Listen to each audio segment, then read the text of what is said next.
you ready to embark on a transformative journey? Hi, I am Sharon Kumara, host of Awakened Soul. By tuning into Awakened Soul Radio, you will be inspired to shed the illusions that bind you, connect more deeply with your inner wisdom, and step into a liberating life of freedom, clarity, and purpose. Each episode, I share stories and lessons learned that help cultivate greater compassion, patience, and understanding, qualities to embody in everyday life. I invite you to join in as we expand our awareness, exploring diverse topics, and gain access to practical tools, guided exercises, and expert advice to help overcome fears and break the chains that bind us. Join us on Awakened Soul. Your journey to freedom and true self begins here. All right. Hello, everyone. Welcome back. And if you're here for the first time, welcome to Awakened Soul. I'm your host, Sharon Sananda Kumara. And today I am talking with Barbara With. Hello, Barbara. Hey, Sharon, thanks. Hey, thanks for having me. Of course. Yes, I'm honored and excited to talk to you about your work. It looks like some very transformational work and profound work. So I can't wait to dive in. So, Barbara, you are an international peace activist, is what I have here, award-winning author, psychic channel, and visionary behind Conflict Revolution, which is something that you started and founded, correct? Yes. Awesome. So, it is a revolutionary process for resolving inner conflict as a catalyst for global transformation. Yay. Yes. And that's kind of why we're here, isn't it? One day we find out. Yeah. hmm Yeah, absolutely. Yeah. So please share a little bit about your background, if you don't mind, a little of your history and how you came to be this amazing driving force on the planet. Well, I am so honored and so blessed, and I, I like to say that I started out actually as a musician. I started writing music when I was very young, 12 years old, teaching myself piano, and went right out on the road after high school. And this set me up to be a psychic because it's kind of the same process of listening for nothing and to nothing and then pulling out information and interpreting it and articulating it. So when I started spontaneously automatic writing later Mm, on, it was 1987, I think. I had been going to a psychic in high school, and so I knew what this was. I was still rather surprised that I could do it, but I asked as I was typing, and my hands sort of took over. And I was typing things that I wasn't thinking in my head. I didn't think. yeah. And I said, they were telling me all these beautiful things about my life that I had never considered before. And I said, well, who are you? And they said, we are sound. And because I was a musician and a songwriter, I thought, well, that's fine with me. I'm okay with that. Because what I was being told were just beautiful, so beautiful information about my life and about self-love and sort of how to reframe life and how to be healthier. So that was sort of how I got started as a channel. And then in 1993, I started doing group channeling, wondering what would these voices say to a group. And I had a group of women who had just been referred to me for readings. And in 93, I did my first group. And that was really the beginning of all of this work that you're talking about, conflict revolution. And then when the girls were asking, who are you? They said, you can call us angels. And we had a rigorous conversation about that because I had not been anything like that. I just sort of been an antenna, picking Mm, up information. So, okay, I guess they're angels. But these angels said they were here because they had this theory that they needed some real living, breathing human beings to test for them.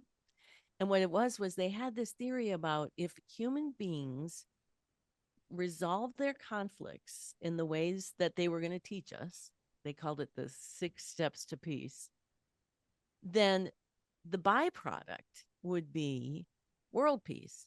So you start out turning your focus inward to take care of your stuff here, and the byproduct is world peace. And so that was really the beginning of us getting information delivered by these angels and using it, testing it on our actual conflicts between us. It Mm. was quite remarkable, not just the information, but that, and to this day, the three of us, we call ourselves the psychic sorority, we we marvel still, I guess, as time passes, even more so at what this divine plan that unfolded was all about. I love that. That's beautiful. And it's really profound because as we wake up, I guess you could say, whatever the term is, become spiritually aware, start realizing who we are, we start to realize and remember that it all starts within, and we're projecting what's going on within us into our outer world. And if we don't, and I was just writing a blog about it today. Go figure. And if we don't take care of our inner world, our outer world is a reflection of that, right? And then if you got tons and tons of people not taking care of their inner world, then we've got tons and tons of chaos. Hmm. Exactly. And when we say something as simple as, well, it all begins within, and as within, so without. So we have to go within. And I was always the kind of person that was like, what does that mean? What does that even mean? Going within, quote unquote. Right. What does that even mean? So I think there is this incredible opportunity that we have on the planet right now to understand how much power we actually have to do that. And this conflict revolution and this inner work that these angels started with us proved to actually to be just that. Mm. Nice. Nice. I love that. So conflict revolution. Tell us a little bit about that.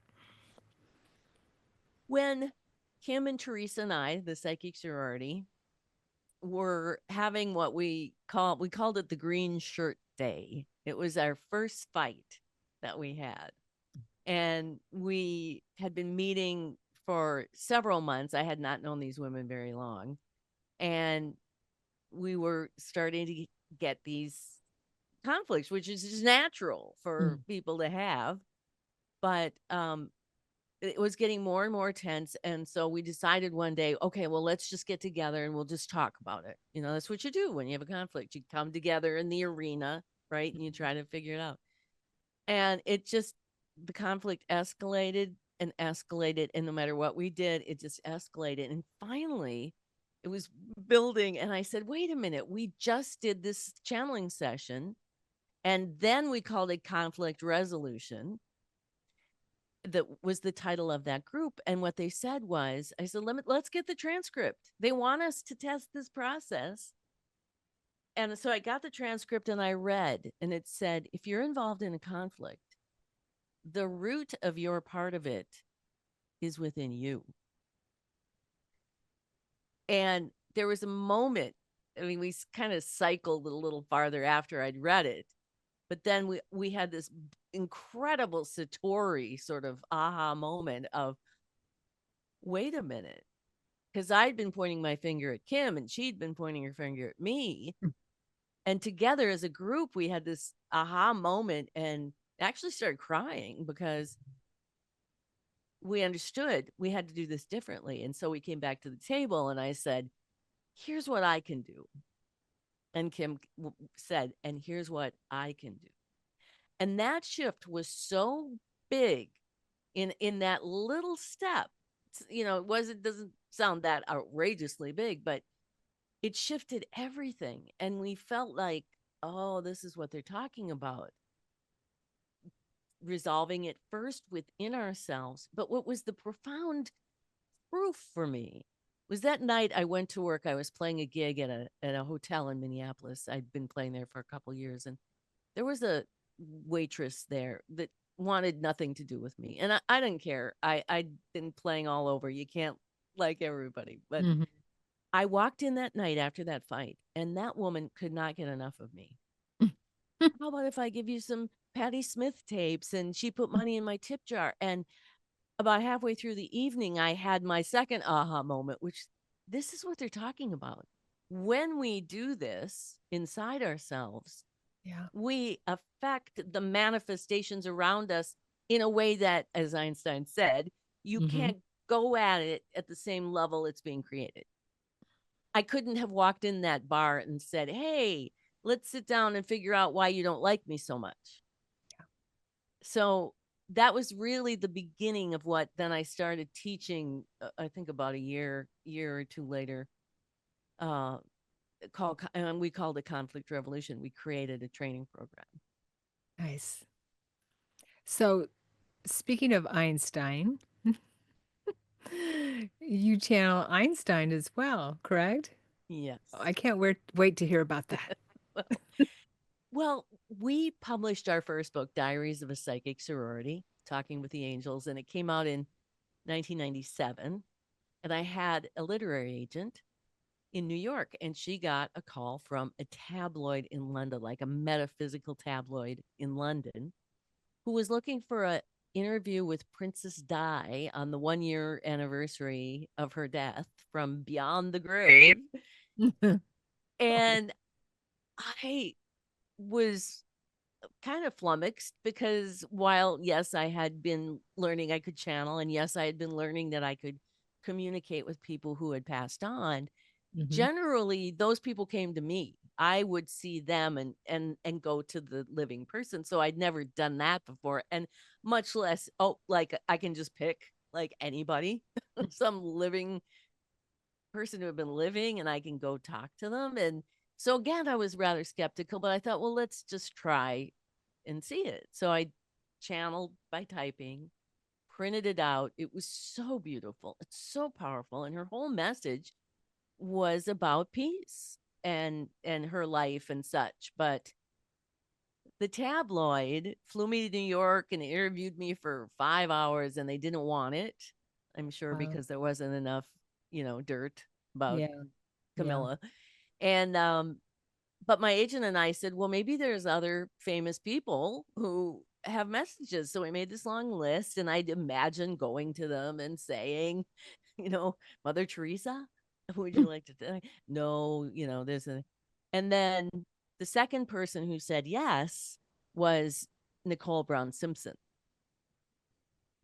So this was really fascinating. And these interviews were, but when we got to So let's, John, okay, I'm sorry to interrupt no, you, yeah, yeah. Barbara. Let's clarify who Nicole Brown Simpson is for the Oh, exactly. audience.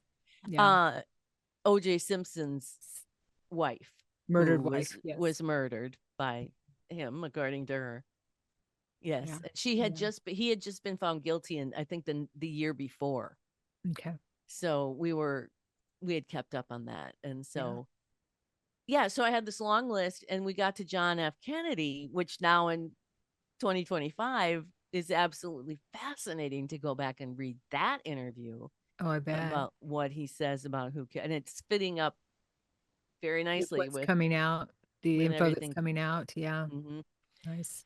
But we didn't even have Einstein on the list.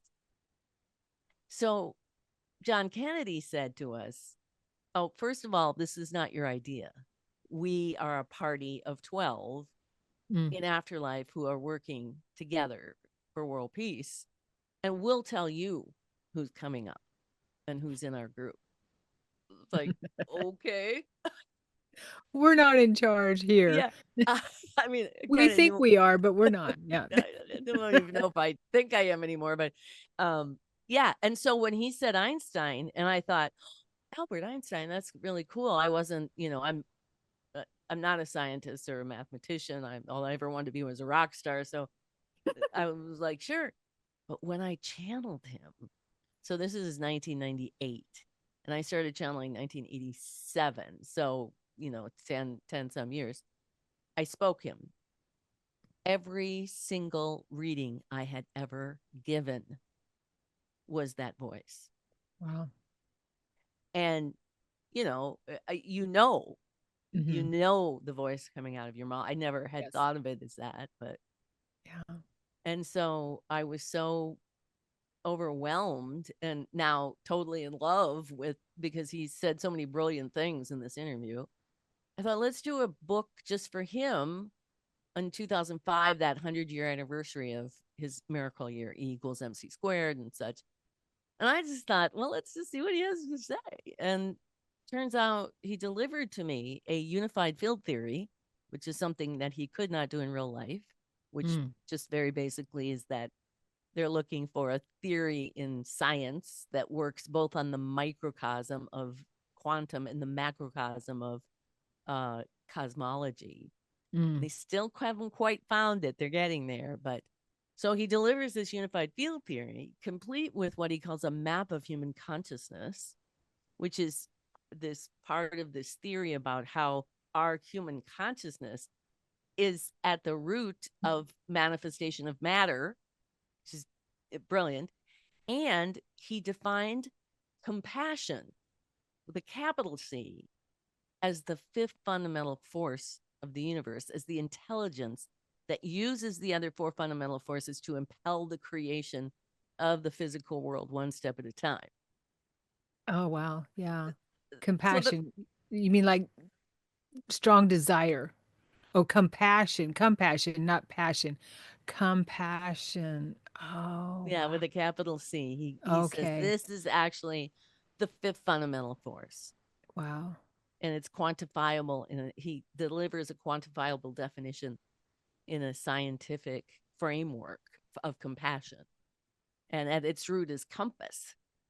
Mm. So it's really about how compassion as this force uses energy to impel consciousness to step out of nothing and into everything and create this circular membrane domain like a particle, you know, like a compass that draws Hmm. circles. Hmm.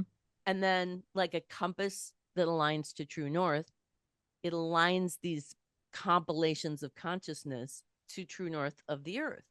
And it's this is all taking place in the center of the planet where the source is located. And then it imbues all of these, my compilation, your compilation, with the intrinsic knowledge that we're actually one organism. So that classical idea of what compassion means, that we're all one. Yeah. And this is the root. We're at the root of you is yours and mine is my compassion compilation. And this Right. is how reality is created. The Matrix, I guess, is what the kids are calling it today. Yeah. I've seen The Matrix, but uh in a grocery store of all places. Yeah, Makes sense to me. right. I know, right? Okay, so let me wrap my head around this, the science of compassion. All right, compassion.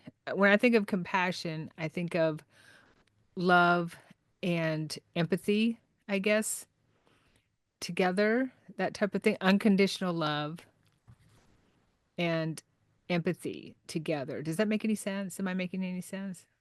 It does. I think in this model that we Mhm. have brought forth and developed, it has a very specific definition. Okay. Yes. That's sort of general, but in our definition, it's the creative intelligence that uses the four fundamental forces to impel the creation of the physical world, the universe, one step at a time. So that's how we define it every single time. And then when we show, like when I present the unified field theory and the map and I draw it, so from nothing I create the universe into everything, then we can show you on the actual map what it is and kind of where it looks like and how it operates. I see. I'm trying to wrap my head around this. Okay. I know. I love it. It's It's a awesome. lot. Yeah. It's like trying to figure out what God is, right? Uh, Exactly. yeah. And that's the, what I'm getting is trying to define God, source, whatever we want to call it, right? Yeah. Mm-hmm. And yeah, science. of compassion. I would never have thought of compassion as being an element or a science. Does that, am I Yeah, making sense? Yeah. right. Me neither. So that when I Mhm. channeled it in 2005 and went to edit, which was Right. really the time when I brought forth it, brought it all forth, I literally had to stop and argue Yeah. with Einstein and Uh-huh. say, so I have to go out into the world and say this imagination that I have that I'm talking to Einstein says A, the source is in the center of the planet, and B, compassion with a capital C is the fifth fundamental force of the universe. I mean, this took me a long time to come to grips with because it's I mean, it's Right. brilliant. And Mhm. after all these years, I'm more than convinced that this is exactly what I think it is, but it's taken a long time. Yeah, I understand that. I'm a channel myself, and you can, you, I know you're like, okay, am I crazy? Am I? But it's how do you get you can't get away from it when it's so feels so right and you know it's right. Yeah. Yeah, and in my stories, you can see there's a lot of players. This isn't just Hmm. me kind of waking up one day and going, "Oh, Right. I think I'll do this." It's like I was going this way into the rock stardom, and no, you're going this way Yeah. into the channel channel Yeah. hood. And they choose their channels. Well, and they said when we asked early on, the girls asked, "Well, why us?" And they said because you volunteered and were chosen. Hmm. Right. Makes sense. Totally. Yeah. There's an agreement there. So, okay, my mind is blown a little bit. All I'll right. give you a few minutes. No, I know, right? take a few deep breaths. So, okay, I want to go back to Einstein if you don't mind. Mhm. Do you still channel him, correct? Oh, yes. Yeah. Okay. So he's a regular.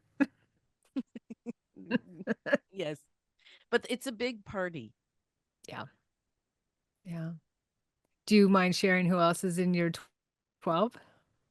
Oh, no, not at all. So there's Okay. Diana, Johnny Versace, who, Mm. for those who may not know, is a fashion designer who was murdered Mhm. uh, in his home in Florida. But he was also very good friends with Diana, which I learned. I've heard that. Uh, Nicole Brown Simpson, JFK, and Jackie O, wife, Einstein, Freud, Sigmund Freud, Adolf Hitler. Hmm. That was also quite a spread. Uh, Anwar Sadat, who was Mm. the head of Egypt, who was one of the first, he did a peace mission with Jimmy Carter and Menachem Begin. I think they did a big Mhm. peace thing, and he was assassinated. Ryan White, who was a young man in the 80s who became famous because he got AIDS through a blood transfusion. I remember him. He was a Mm-hmm. child. Yeah. Mhm. And Marilyn Monroe, which is was also very powerful, and Jesus.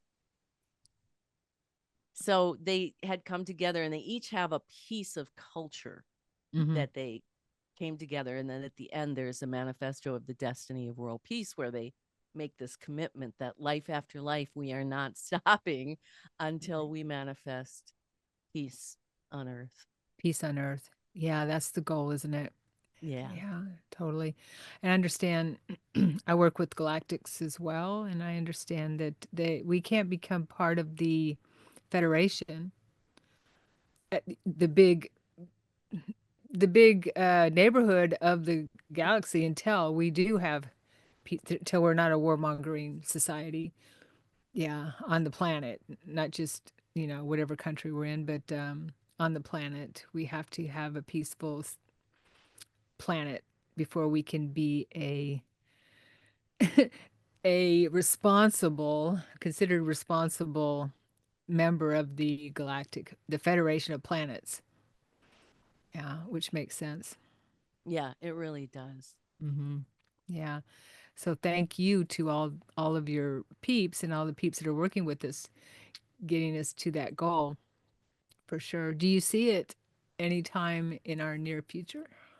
Or I yeah, actually do. I me have to too. say that, especially in these past, I'm going to say 5 years, just Hmm. because these have been such the telling years where everything changed and the big reveal and the Great Awakening and all of that. Yeah. And what I'm seeing in my own work right now is that we have this incredible potential right now, that there is a movement on the planet, and it's hard to see. Isn't it such a strange time where one person can see one absolutely different thing than the other person can see going on, especially in the geopolitical platform around the world of what's Right. happening. But there is this movement, this kind of unprecedented movement to what you're talking about, to creating a culture that isn't based on fighting wars for oil. Mm. And while it's just in its rudimentary stages of seeing this emerging, it is nonetheless emerging. And I have an Einstein too in the channeling that we've been doing. And I did a really uh, powerful channel this winter with Jung too, Carl Jung. Mm. And but that, and the good news, I think, is it rests with us. So it isn't about the leader. It isn't about the presidents or the senators or any of that. It's all about what we individually are going to choose to do with our lives and how we're going to bring peace as within, so without. And as those of us who have been studying this, you have, I'm sure, for decades as well. And we get to that place where we're starting to master it, where we're not allowing our triggers to control us, where we're being able to forgive, where we're being able to love ourselves and understand how this energy works. And this Einstein energy and the unified fields that we brought forth in conflict revolution are all about getting to this internal power where we're not triggered by what's going on outside and we're directed and intentional. And so many around the world are doing this. And my theory is if we weren't, we wouldn't be here still. Right. I agree.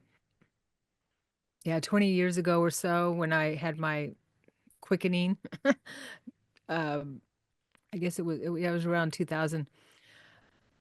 I did see the timeline that we were on was not a good timeline and that we wouldn't be here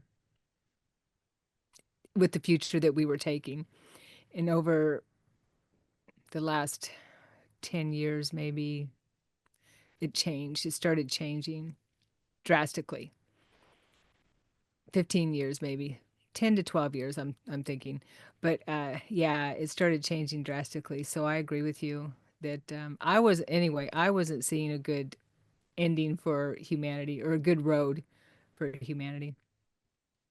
Well, and you probably have heard these philosophies about, I think in New Age and metaphysics, it was that, there was going to be this earth that these people were going this way and these people. Mhm. And in Native American cultures, especially where I live in northern Wisconsin, there's the eighth fire prophecy, where there's going to come a day where there's a road this way and it's the scorched earth, and a road this way where the green earth is.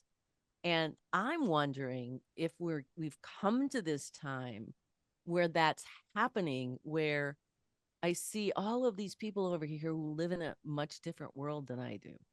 They see, they experience, they touch, they taste something that's terrible and frightening, and I don't have that perception, and I feel like, is this what we're doing now? Is it that's what's happening? Mhm. Yeah. Splitting off perhaps. Yeah. Yeah. It's fascinating. We can only do what we can do, but yeah. There's been lots of different prophecies, as you know, about these times. I mean, pretty much every religious text talks about these times. Even Christ, Jesus, or Yeshua, who I call him, called this. He called it, and I believe his teachings were for now, for these times. Yeah. So I'm so happy that you're working with Jesus. That he's my main dude, too. Oh, yeah, yeah, yeah. Yeah. But I have to ask you uh, about uh, Adolf Hitler. Now, I mean, I know that working with spirit, with what I do for a living, I know that do have there's forgiveness on the other side, and we do have lots of chances to rectify our life here, and then we do play a role too. I do believe that we have agreements and why we come here and have different roles on the planet. So, what is your experience with with why he would be part of your team? Well, there's a number of reasons. One is that when Einstein was um, explaining, or it was actually John F. Kennedy Jr. After he passed away, he came Mm. and did the introduction. He introduced the party and how it came about. What Einstein said was after he passed away, he took with him into afterlife this incredible attachment to one, nuclear war Mm. and how to stop it, and two, a unified field theory, which he never brought forth.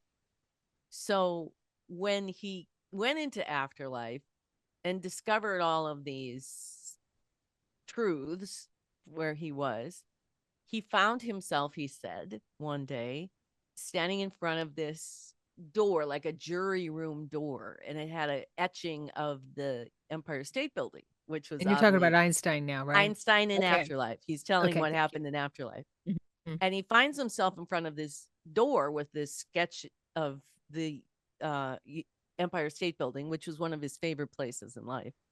And he opened the door and he said, at the end of this long jury table, 12 seats, there was a slouched figure sitting at the end of the table.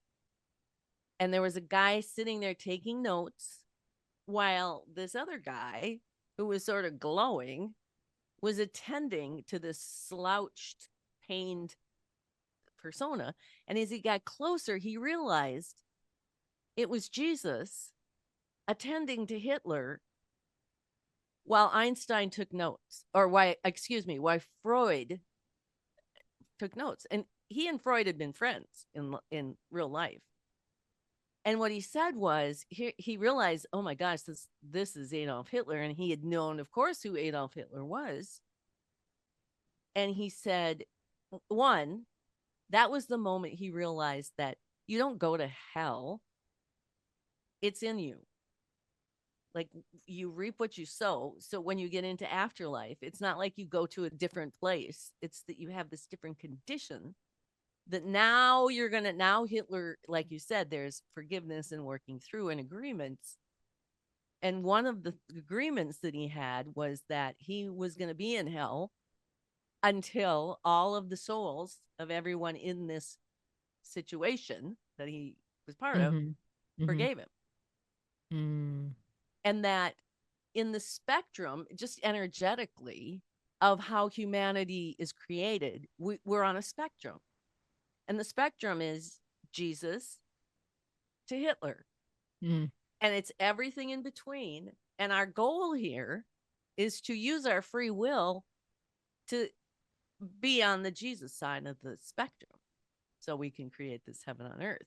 But we have to be given the spectrum and we have to be given the free will to make that choice. Otherwise, we just become mindless drones in another world that has no free will and Right. can't evolve. And so that was a really big, and it took me years to process. Again, it's like, wait a minute, Adolf Hitler? Really? Okay, I'm going to trust the process, I guess. And it was really, really fascinating. And I've never once regretted it, especially now that people are Yeah. throwing around that name like it's, Yeah. yeah, Not even understanding what it is. yeah. Yeah. Yeah, totally. That's fascinating. Thank you for sharing that.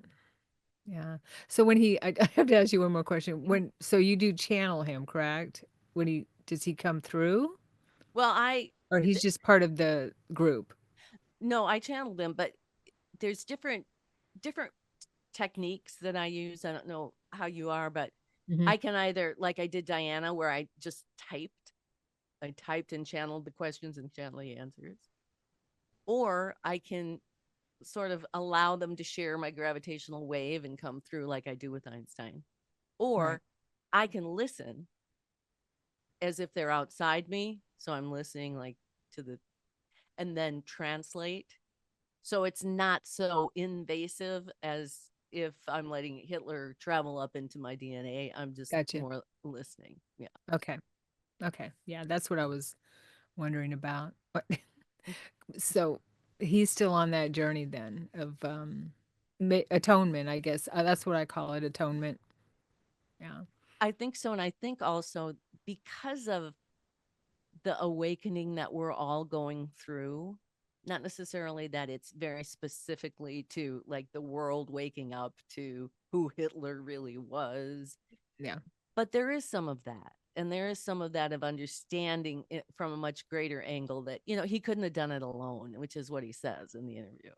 You Hmm. know, this was Sure. a massive movement. And now that I've learned, even from when I did that interview, for example, how much the United States, the Ford Motor Company provided the trains for the to the concentration camps, and there was a lot of sort of cross cultural pollination that Yeah. kind of transcended just one guy. Right. Yeah. Definitely. Um, so let's talk about your work a little bit more, if you don't mind. I'm Yeah. fascinated. So you know what it sounds like a little bit to me of along the lines of Ho'oponopono, doesn't it? Is Yes. it similar, just maybe more scientifically Yes. geared? Absolutely. Hmm. In Yeah, I fact, love Ho'oponopono. It's when I use it, it's really transformational. yes. And in fact, just this evening, I was telling my friend and associate, I said, I think I'm going to do a reoccurring meeting this summer. And I want it to be like a mystery school, but I want it to be like those of us who really are willing to do something like Ohoponopono, which is where there's four different, I'm sorry, forgive me, I love you, thank you, that you Hmm. meditate on. But it really is about looking in that reflection Right. and then taking it in and healing it here first. And that's the whole basis of conflict revolution, is that when we do this, Hmm. then we change how this map of human consciousness interacts with the manifestation of matter so that we can actually change how war manifests, or starting of course in our personal life, but then Yeah. working its way to the microcosm. Right. Yeah, because we are creators of our reality, co-creators of our reality. Um, and that's what do you feel about that makes me think of the secret and those days when the secret came out. it, was there some things that were missing? I don't know. I just feel like there was some stuff that was missing from that. Do you see that? Yeah, I actually wrote a piece that I used to have for download. It was called "Why the Secret Doesn't Work and How to Oh, Fix It." okay. Yeah. And I think the biggest piece, number one mistake, was this whole idea that you have to avoid those low level emotions, and you have to stay in this, and that alone was such a great malfunction to it. Yeah. Uh, but with the adjustment. that I suggest, then I think it gets back on track. But yeah, it was, what's interesting about that is I bought this paper that was written by the guy who produced its wife or girlfriend. They were promoters, marketers, and how they marketed it. And I thought what was so interesting about The Secret, and one of the reasons why it didn't work, was because, first of all, it was the name of it was a lie Mm-hmm. right out of the bat. It wasn't a secret at all. Mm-hmm. And secondly, his intention with that project was to make as much money as possible. It wasn't to enlighten us. It wasn't to provide us with an actual effective process with which we can manifest. It was so he could make money. And Yeah. he did really well on that intention. I mean, that you can't really deny that, but it didn't translate into making everything else Yeah. uh So, manifest. what do you feel about that, Barbara? Say someone is, I mean, I know there's no judgment on the other side, and that's neutral. Events are neutral. Uh, what I learned from uh, Christ is that events are neutral, thoughts are neutral. We put our own emotions to it and our own judgments or whatever. So, what do you think about that? With, say, someone puts a project like that out and markets it as transformational, big deal like The Secret, and it's the intention is to make a lot of money, not to really enlighten people. Do you believe in karma? I mean, what goes around comes around kind of thing? What's your what does Albert and you have to say about that?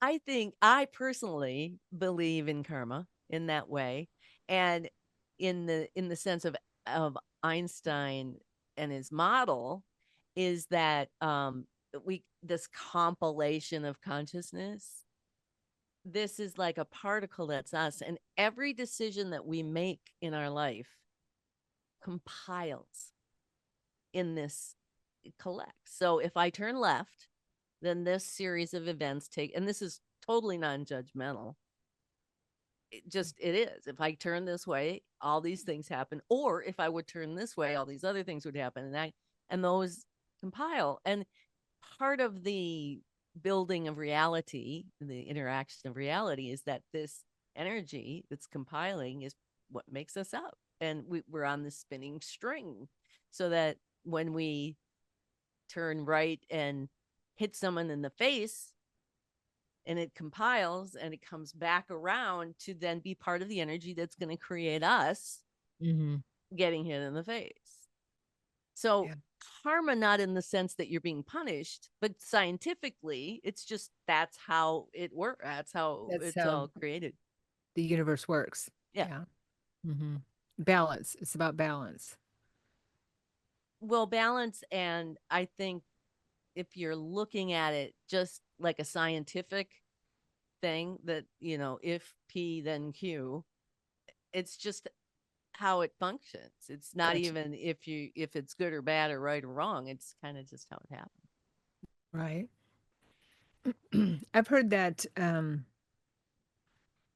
when you do something consciously negative, bad with to someone consciously, that it can come back tenfold. And I've also heard that when you do something consciously positive for someone from your heart, compassion, it comes back 100-fold. Oh, I like that. Yeah. I hope, I mean, I'm not going to go do nice things just to get 100-fold back, but I feel that that makes sense since the universe is love, loved, filled, compassion filled, that we would be more in tune to manifest or to be, what am I trying to say? Be filled with more of what we are made of. Does that make sense? Yes. And Than I the think, opposite. yes. And the reason I think is because you have this term synergy, which Mm-hmm. is our company, Synergy Alliance. And Mm-hmm. synergy has two meanings. One is regeneration through human will and divine grace. And then the other is that the effects of two or more together create an effect that's bigger than the individual pieces of the parts of the whole. Right. So Like one squares plus or one something. is three or something. Yeah.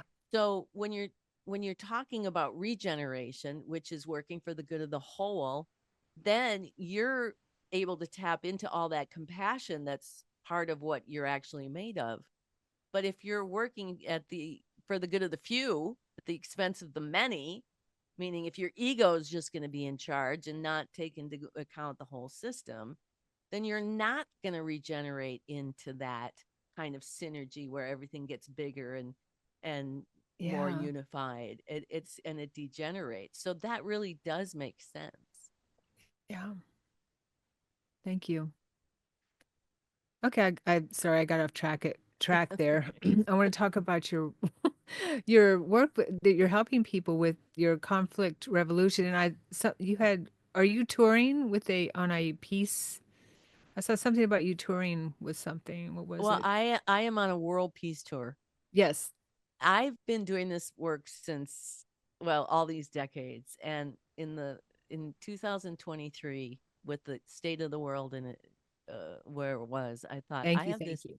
incredible information, and so I took it took me a while to wrap up my life because I had many different little revenue streams, devote myself to this work, and just spend the rest of my life like a peace pilgrim doing this work, teaching people. And to that end, I have in the past year created and finally finished. I'm so excited. I haven't quite launched it yet, but it's up. Is I have a master class. I filmed and recorded a 26 module master class of conflict Nice. resolution and the unified field theory so that anybody at any time can go and download these classes and get the absolute complete story instruction, and not just the maps and the whole in this day and age, in 2025 you can get incredible graphics and music. And so it's this really exciting masterclass. And I'm so excited because I can reach so many more people than just me individually teaching people.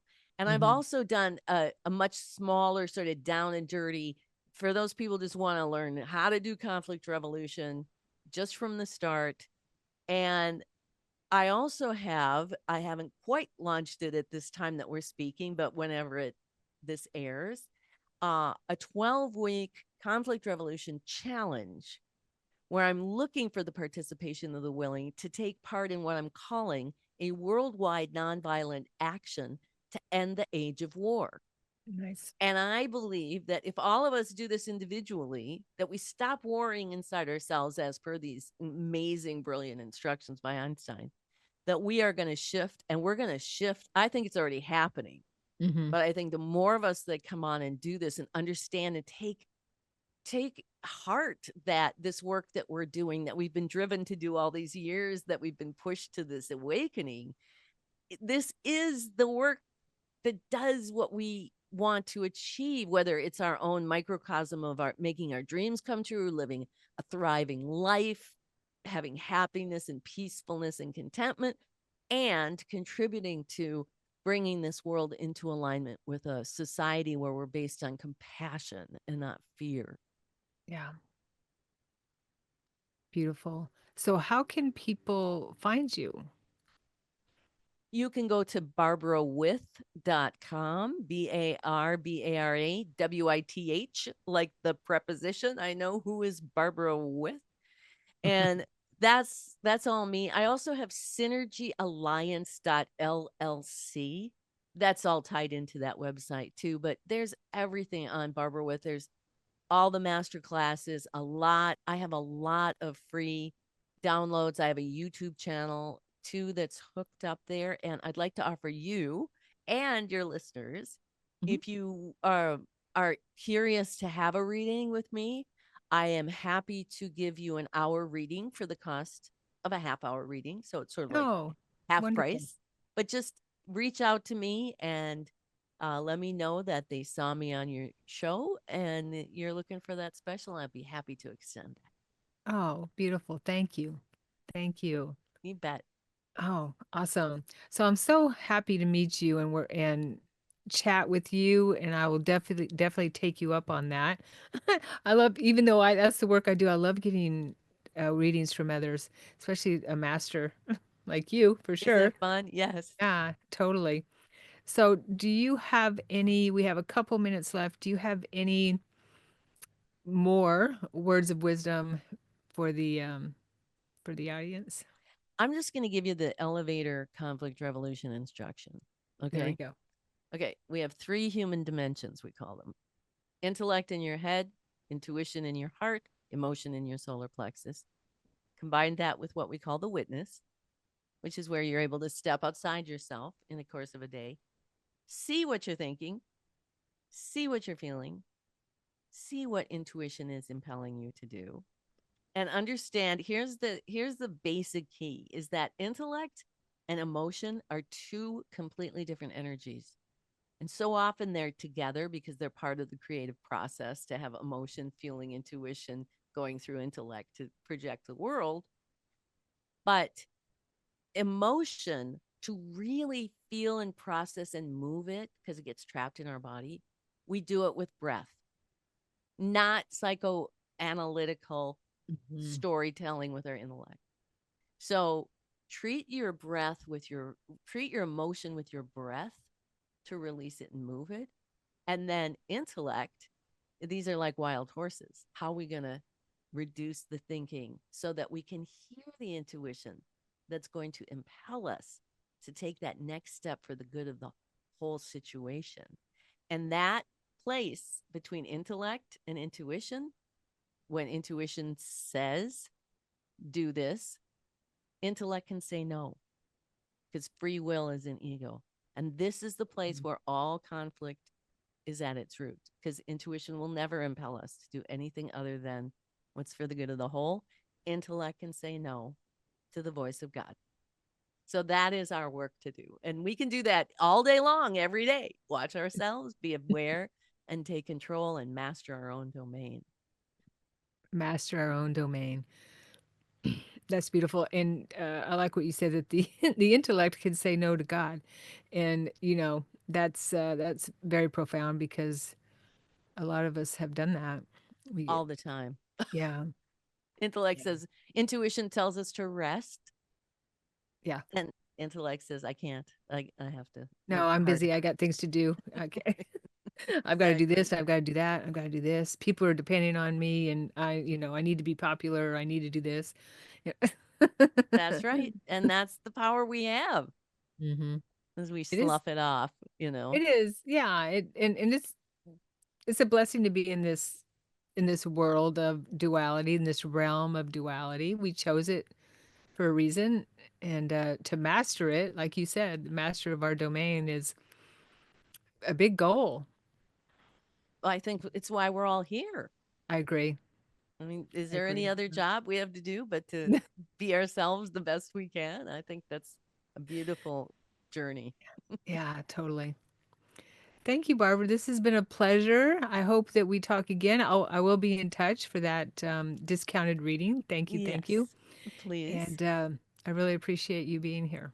Well, thank you for having me, and thank you to your listeners. Definitely. And thank you, everyone, for being here and listening and watching. And be sure to do all that stuff, like, subscribe, and everything. And we'll see you again next time. Bye bye. I'm Sharon Kumara, and you have been listening to Awakened Soul Radio on Transformation Talk Radio. I invite you to embark on a transformative journey with us. Awakened Soul is a safe, sacred space for exploring the depths of our consciousness. Each episode, you will be inspired to shed the illusions that bind you, connect more deeply with your inner wisdom, and step into a liberating life of freedom, clarity, and purpose. To connect with me, visit kumaraacademy.com.